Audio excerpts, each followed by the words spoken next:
kulanti wanaagsan waa mar kale iyo barnaamijkeenii qubanaha VOA-da.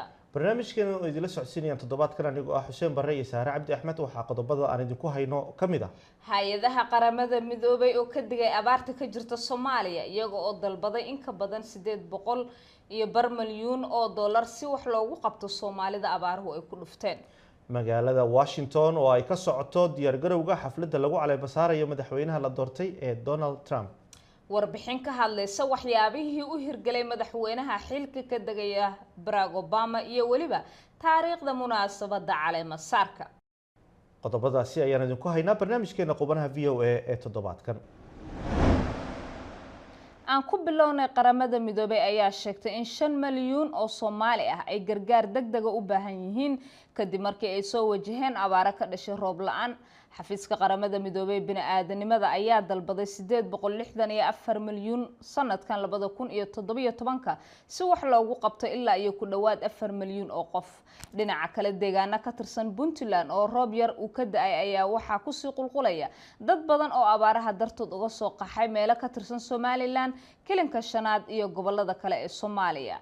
haddaba goobahaasi ee dadkaasi ku qaxeen waxaa booqatay wariyaha VOA-da ee Boosaaso Faaduma Yaasin Jaamac. warbixintan ayayna ka soo dirtay halkaasi. iyadoo dhulka Soomaalida intiisa badan ay ka jiraan abaaro baahsan oo saameeyay dhulka miyiga ah ee xoolo dhaqatadu ay ku nool yihiin, isla markaasna ay dadkaasi abaarta ku waayeen xoolo tiro badan oo isugu jira geela, lo'da iyo ariga, ayaa waxaa roobab lagu qabowsaday dhulkana soo nooleeyay, naqna soo saaray, biyana laga helay ay ku hooreen qaybo ka mid ah dhulka Puntland, gaar ahaan gobolka Bari. maadaama reer guuraagu aysan lahayn xuduud kala qoqobta, xeerkooduna uu dhigayo in dhulku uu ka dhaxeeyo xilliga abaarta, ayaa Soomaali badan oo xoolo dhaqato ahi waxa ay xoolahoodii u soo rareen dhulka roobku ka da'ay, kuwaas oo ka soo guuray deegaamada Puntland qaar ka mid ah Somaliland, kilalka shanaad ee Soomaalidu ay degto.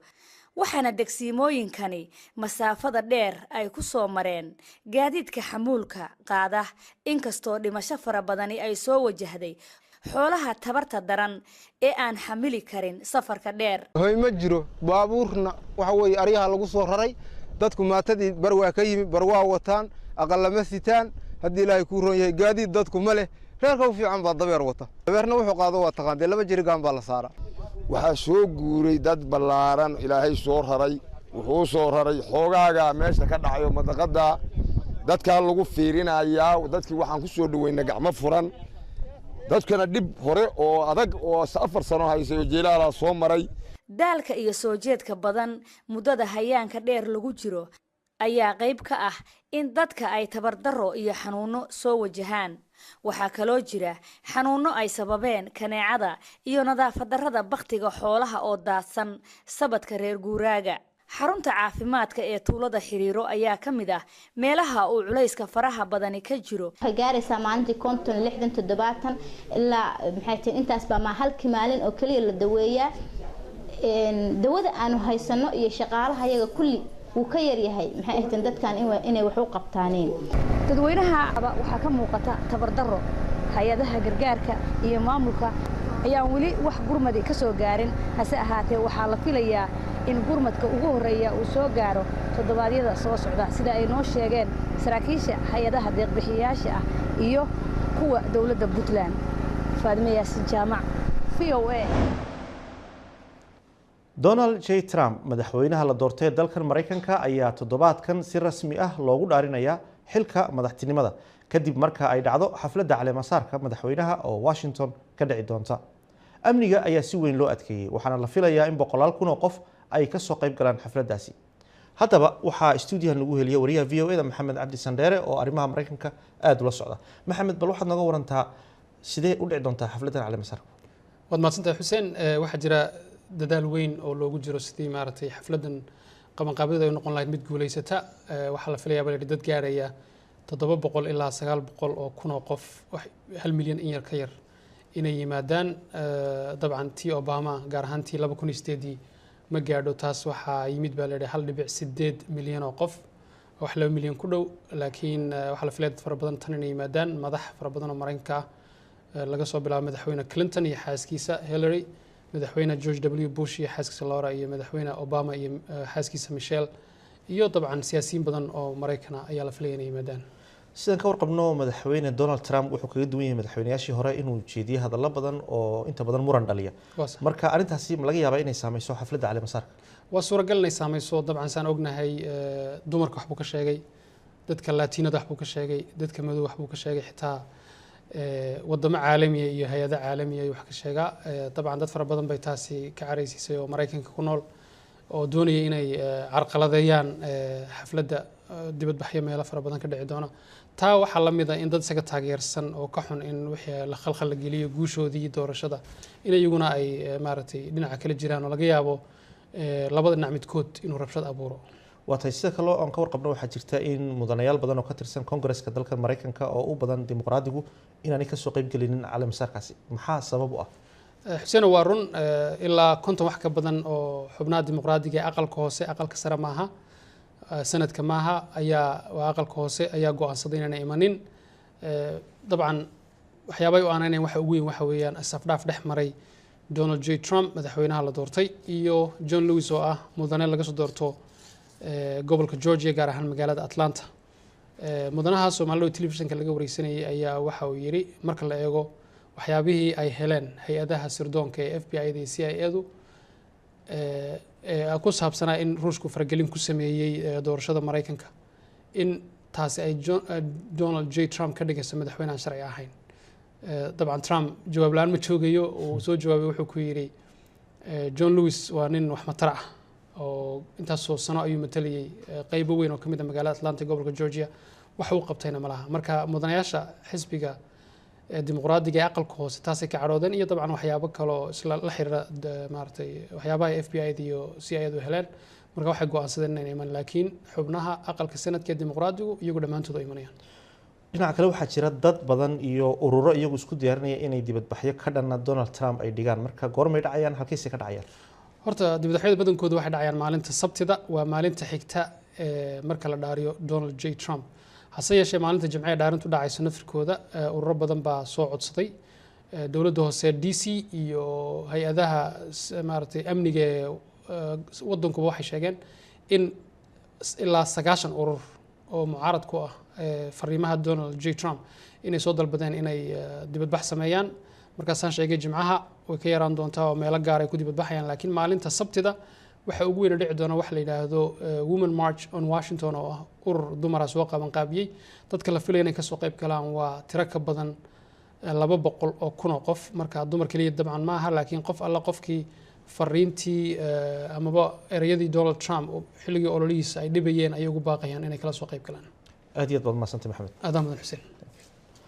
kaasi waxa uu ahaa Maxamed Cabdi Xasan Sandheere, wariyaha VOA-da ee laanta afka Soomaaliga oo nooga waramayay caleemasaarka madaxweynaha Donald Trump iyo qaabka ay u dhici doonto. Donald Trump marka la caleemo saaro wuxuu noqonayaa madaxweynaha 45aad ee Mareykanka, iyadoo xafladda caleemo saarkana ay malaayiin qof telefishinka kala soconayaan. taariikh ahaan xafladda caleemo saarku waxa ay astaan u yihiin sida nabadda ee awoodda loo kala wareejiyo Mareykanka. Jim Malone, wariyaha VOA-da, ayaa warbixintan ku eegaya taariikhda xafladaha caleemo saarka ee Mareykanka.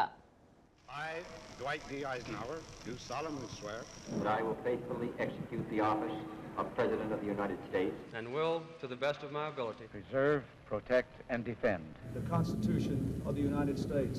So help me God. So help me God. Congratulations, Mr. President. Kani waa dhaqan ka mid ah dimuqraadiyadda Mareykanka tan iyo bilowgii jamhuuriyadda. caleemasaarka madaxweyne cusub waxa uu soo gabagabeeyaa waayo, waxaana uu bilow u noqdaa waayo kale oo cusub. sanadkii 1933 waxaa xafiiska loo dhaariyay madaxweyne Franklin Roosevelt xilli Mareykanka uu ku jiray niyadjab aad u weyn. sidaasi daraaddeed marka hore ii oggolaada inaan caddeeyo in waxa aan rumaysanahay ay tahay cabsida keliya ee aan qabno in ay tahay cabsida lafteeda. sanadkii 1961 madaxweyne John Kennedy ayaa aad u dhiirigeliyay jiilka cusub ee Mareykanka, isaga oo ugu baaqay in ay dalkooda u adeegaan. saaxiibadayda Mareykanka ahow, ha weydiisan waxa waddankaaga uu adiga kuu qaban karo, ee weydii waxa aad adiga waddankaaga u qaban karto. 20 sano kadib waxaa talada waddanka la wareegay madaxweyne Ronald Reagan isaga oo wacad ku maray in uu waddanka ku hogaamin doono dawlad miisaaman. xalka mushkiladeennu ma aha dawladda ee dawladda ayaaba ah dhibaatada. kadib markii uu ku guulaystay doorashadii dalkan Mareykanka ka dhacday bishii November wuxuu dalka ku maray safar uu taageerayaashiisa ugu mahadcelinayay. This is truly an exciting time to be alive. The script tani dhab ahaantii waa waqti xiiso leh oo la noolaado. qoraallada weli lama daabicin mana ogin bogga aan akhrin doono berrito laakiin markii ugu horreysay muddo fog waxa aan ognahay ayaa ah in boggani ay qori doonaan qof walba oo adinka idinka mid ah. waa dhaqdhaqaaq.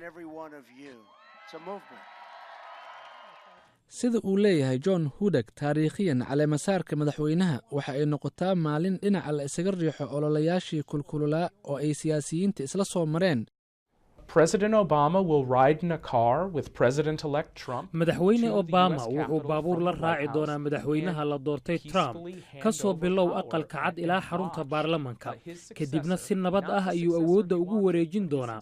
ma ahan qofkii uu rabay inuu xilka uga dambeeyo laakiin waa uu ku qasban yahay inuu xafiiska ku wareejiyo.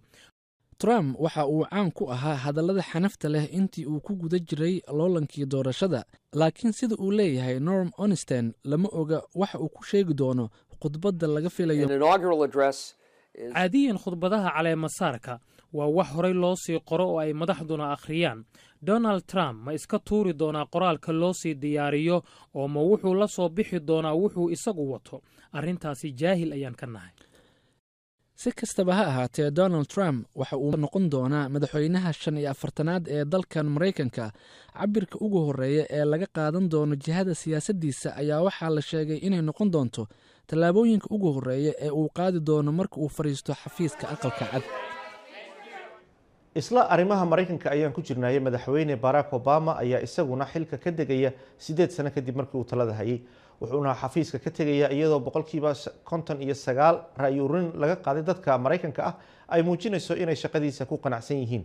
madaxweynaha cusub Donald Trump ayaa isagu wacad ku maray inuu tirtiri doono siyaasadihii muhiimka ahaa ee Obama hirgeliyay. wariyaha VOA Cindy Sain ayaa warbixintan ku eegaysa waqtiyadii ugu muhiimsanaa ee Obama soo maray intii uu xilka hayay. sawirada madaxweynihii ugu horreeyay ee Afrika ka soo jeeda ee la doorto kaasoo gacmaha haysta xaaskiisa iyo labadiisa gabdhood ayaa si aan ka noqod lahayn u bedelay sida dadka Mareykanku ay u arkaan cidda xilka aqalka cad ku guuleysan karta. If there is anyone out there who still doubts that America is a place where all things are possible. haddii uu jiro qof wali uu shaki kaga jiro in Ameerika ay tahay meel wax walba ay ka suura gelayaan, qof wali isweydiinaya in rayadii awowyadeen ay weli nooshahay, qof wali su'aal ka qaba awoodda dimuqraadiyaddeenna caawa ayaa qofkaasoo jawaab ku ah ayuu yidhi. dadka Mareykanka xitaa kuwooda siyaasadihiisa ku diidan waxay Obama siiyaan dhibco sare marka laga hadlayo aabanimada. malaha si ka badan madaxweyne kasta oo kale waxa uu iswaafajiyey nolosha qoyskiisa iyo tiisa hogaaminta dalka. arrintaas oo aan sahlanayn in la sameeyo ayuu yidhi. xilli horeba Obama waxa uu culays ka saaray inuu guul ka keeno Osama bin Laden, hogaamiyihii ururka Al-Qaacida ee madaxweyne George W. Bush uu heli waayey. habeenimo axada 2 bishii May sanadkii 2011 Obama waxa uu la hadlay dadka Mareykanka. caawa waxaa dadka Mareykanka iyo dunidaba aan u soo gudbinayaa in Mareykanku qaaday howlgal lagu dilay Osama bin Laden, hogaamiyihii Al-Qaacida iyo argagixiye mas'uulka ahaa dilka kumanaan rag, dumar iyo carruur aan dembi lahayn ayuu yidhi. hase yeeshee guushaasi waxaa xigay dagaal sokeeye oo daran oo ka bilowday dalka Suuriya. 22 bishii August Obama waxa uu digniin u diray madaxweynaha Suuriya Bashar al-Assad, arrintaas oo isaga markii dambe dib ugu soo noqotay.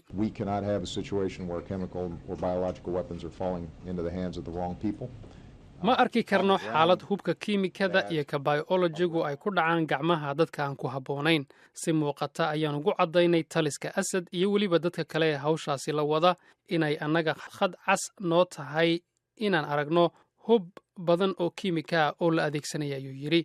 sanad kadib dadka xaaladda suuriya dusha ka eega ayaa sheegay in ciidanka bashaar al asad uu dilay dad ka badan ku qof isagoo adeegsaday hubka kiimikada ee siriinka loo yaqaano si ka duwan sidii la filayey obama tallaabo militari ma qaadin gudaha maraykankana dhacdooyinka isirka la xidhiiray madaxweyne obama ayaa ka hadlay xiriirka dadka isir ahaan kala duwan ee maraykanka ku nool cafis ay gudbiyeen qoyska 9 qof oo bulshada madow ee maraykanka ka tirsan oo la dilay iyagoo kaniisad ku cibaadaysanayay bishii juun sanadkii 2015 ayaa waxay keentay in madaxweyne obama uu arrintaasi ka hadlo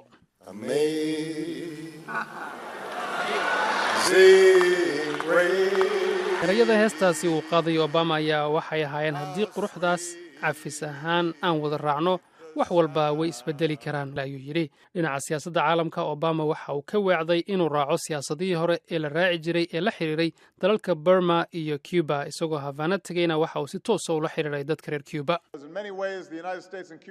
siyaabo badan maraykanka iyo cuba waa sida laba walaalo ah oo kala irdhaysnaa sannado badan xitaa inagoo isku dhiiga ayuu yidhi madaxweynaha ayaa u muuqda inuu ku raaxaysanayo inuu dhex galo dhallinyarada sida kuwan oo ku nool dalka Vietnam mid ka mid a dhallinyaradaasi Obama ayaa ka codsaday inuu marka hore bal hees raaba u qaado